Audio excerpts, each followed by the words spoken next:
السلام علیکم میرے پاکستانیوں۔ پاکستان غریب کیوں ہے اور پاکستان کے کروڑوں عوام غربت سے باہر کیسے نکل سکتے ہیں؟ یہ وہ انتہائی اہم سوال ہے جس کے اوپر ہماری 1% اشرافیہ نے پاکستان کے کروڑوں عوام کو کنفیوز کر کے رکھا ہوا ہے۔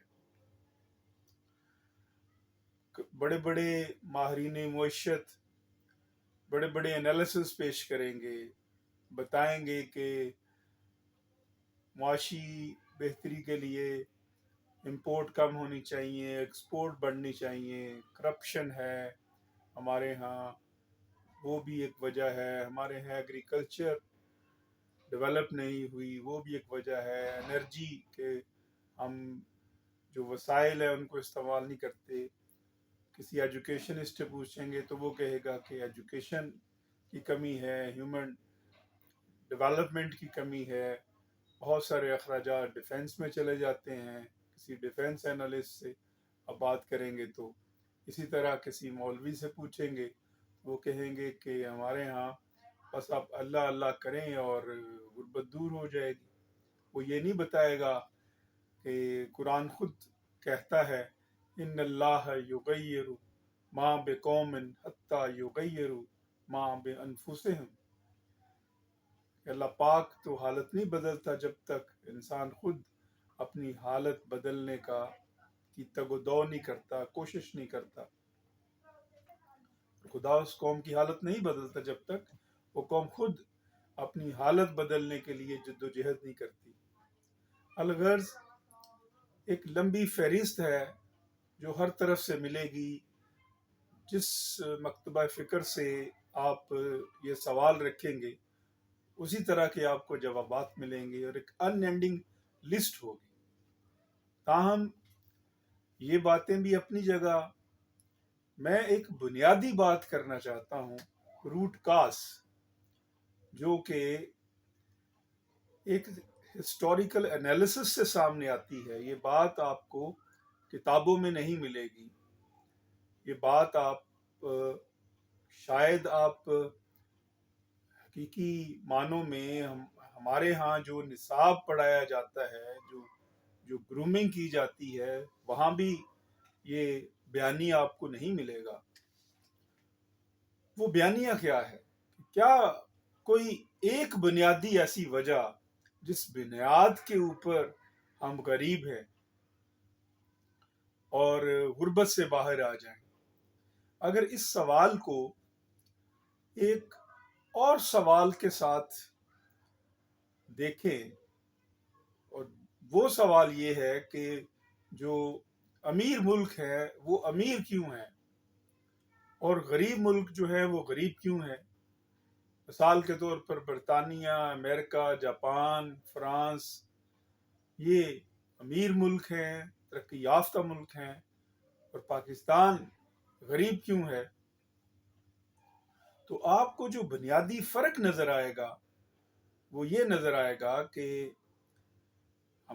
ہم غریب اس وجہ سے ہیں کہ ہم 1% اشرافیہ نے ہمارے سیاسی حقوق کے اوپر ڈاکہ ڈال رکھا ہے، اور برطانیہ، فرانس، امریکہ، جاپان، یہ ممالک امیر اس وجہ سے ہیں کہ وہاں پہ عوام نے اس 1% اشرافیہ سے اپنے سیاسی حقوق کو چھینا ہے، حاصل کیے ہیں۔ ہمارے ہاں جو یہ صورتحال ہے کہ 1% اس مملکت پاکستان کو چلا رہی ہے، جس میں آپ کے بڑے بڑے شوگر مافیا ہے، بڑے بڑے انڈسٹریل مافیا ہیں، بڑے بڑے کرپٹ پولیٹیشین ہیں، بڑے بڑے ان اینڈنگ وہ گنڈے ہیں، ایک قسم کے مافیا ہے، بڑے بڑے پراپرٹی ڈیلر ہیں۔ یہ سب کے سب ہمارے ملک کو چلا رہے ہیں اسی طرح جس طرح اگر آپ 400 سال پیچھے چلے جائیں، 300 سال پیچھے چلے جائیں برطانیہ میں، 1600 کا زمانہ لے آئے، پھر اسی طرح امریکہ میں چلے جائیں تو وہاں پہ بھی آپ 1680 کا زمانہ لے آئیں، یا آپ فرانس میں چلے جائیں تو 1789 سے پہلے کا زمانہ لے آئیں، تو یہ وہی ہمارے ہاں وہی ہے. جس طرح ہمارے ہاں 1% اشرافیہ رول کرتی ہے اور 99% پاکستان کے عوام وہ فقط غربت کی چکی میں پس رہے ہیں، یہی حال ان ملکوں کا تھا. وہاں بھی 1% اشرافیہ رول کرتی تھی اور 99% عوام کو ان ملکوں میں بھی ان کے سیاسی حقوق سے محروم کر کے رکھا ہوا تھا. تاہم وہاں پہ عوام نے عوامی جدوجہد کے ذریعے اپنے سیاسی حقوق کو حاصل کیا.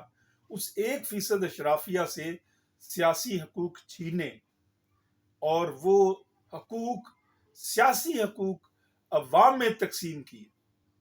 تو گویا پاکستان میں بھی غربت اس وقت تک دور نہیں ہو سکتی جب تک پاکستان کے عوام اس 1% اشرافیہ سے اپنے حقوق حاصل نہیں کر لیتے. اپنی عوامی احتجاج سے، اپنی عوامی طاقت سے جب تک 1% اشرافیہ سے حقوق حاصل نہیں ہو جاتے، تب تک پاکستان کے عوام کو ان کے سیاسی حقوق میسر نہیں آ سکتے. ان کو غربت سے نجات نہیں مل سکتی، ان کو مہنگائی سے نجات نہیں مل سکتی، ان کو کرپشن سے نجات نہیں مل سکتی، ان کو انصاف نہیں مل سکتا. وہ سماجی انصاف سے محروم رہیں گے، وہ بنیادی انسانی حقوق سے محروم رہیں گے. ان کو ان کے حقوق نہیں مل سکتے جب تک 1% اشرافیہ سے پاکستان کے عوامی طاقت کے ذریعے اپنے حقوق حاصل نہیں کر لیتے. حقوق حاصل کریں گے تو پاکستان کے عوام میں حقوق تقسیم ہوں گے. ادروائز 100 سال بھی بیت جائیں، 200 سال بھی بیت جائیں، 400 سال بھی بیت جائیں، صدیاں بیت جائیں، جب تک عوامی طاقت سے اپنے حقوق حاصل نہیں کرتے، پاکستان کے عوام اپنے بنیادی حقوق سے محروم رہیں گے. تو ایک لائن یا ایک جملے میں اگر میں اس بات کو سمیٹوں تو میں یہ کہوں گا کہ پاکستان کو اس وقت ایک پولیٹیکل ٹرانسفرمیشن کی ضرورت ہے. پولیٹیکل ٹرانسفرمیشن 1% کرپٹ اشرافیہ سے پاکستان کے عوام کی جانب اور ان مافیا سے اقتدار چھین کے پاکستان کے عوام کو منتقل کیا جائے. تبھی پاکستان کے عوام کو انصاف مل سکتا ہے، تبھی پاکستان کے عوام کو غربت سے نجات مل سکتی ہے. اسی طرح جس طرح امریکہ، جاپان، برطانیہ اور یورپ کے دوسرے ملکوں میں عوام کو ان کے حقوق ملے، اگر وہاں کے عوام عوامی طاقت کے ذریعے وہاں کی 1% اشرافیہ سے اپنے حقوق حاصل نہ کرتے تو آج امریکہ کے عوام بھی اسی طرح زندگی گزار رہے ہوتے جس طرح ہم گزار رہے ہیں. برطانیہ کے عوام بھی اسی طرح قسم پرسی کی زندگی گزار رہے ہوتے جس طرح ہم گزار رہے ہیں. فرانس کے عوام بھی اسی طرح قسم پرسی کی زندگی گزار رہے ہوتے جس طرح ہم گزار رہے ہیں. روس کے عوام بھی اسی طرح قسم پرسی کی زندگی گزار رہے ہوتے جس طرح ہم گزار رہے ہیں. چین کے عوام بھی اسی طرح غربت میں سسک کر مر جاتے جس طرح پاکستان کے عوام غربت میں سسک کر مر رہے ہیں. تو جو کلیہ سمجھانا چاہ رہا ہوں وہ کلیہ یہ ہے کہ جب تک پاکستان کے عوام سیاسی حقوق ان کو نہیں مل جاتے وہ غربت سے باہر نہیں نکل سکتے. اور وہ پولیٹیکل ٹرانسفرمیشن کی جب میں بات کرتا ہوں تو بیسک ڈیموکریسیز کی بات کرتا ہوں، جو ایک بہتر بنیادی جمہوریت کے ذریعے ہی مل سکتے ہیں پاکستان کے عوام کو وہ حقوق. ایک پاپولر ڈیموکریسی کے ذریعے مل سکتے ہیں، ایک پیپلز ڈیموکریسی کے ذریعے مل سکتے ہیں جس میں عوام شریک ہوں. پاکستان کے موجودہ نظام میں پاکستان کے عوام کہیں شریک نہیں ہے، صرف 1% اشرافیہ اس اقتدار کے مزے لوٹ رہا ہے۔ اللہ رب العزت پاکستان کی حفاظت فرمائے اور پاکستان کے عوام کو اس 1% اشرافیہ سے اپنے سیاسی حقوق حاصل کرنے کی توفیق عطا فرمائے، اور پاکستان کے عوام کو عوامی طاقت کے ذریعے اپنے حقوق چھیننے کی جدوجہد کرنے کی توفیق عطا فرمائے۔ زندگی بھیک میں نہیں ملتی، زندگی بڑھ کر چھینی جاتی ہے۔ پاکستان پائندہ باد۔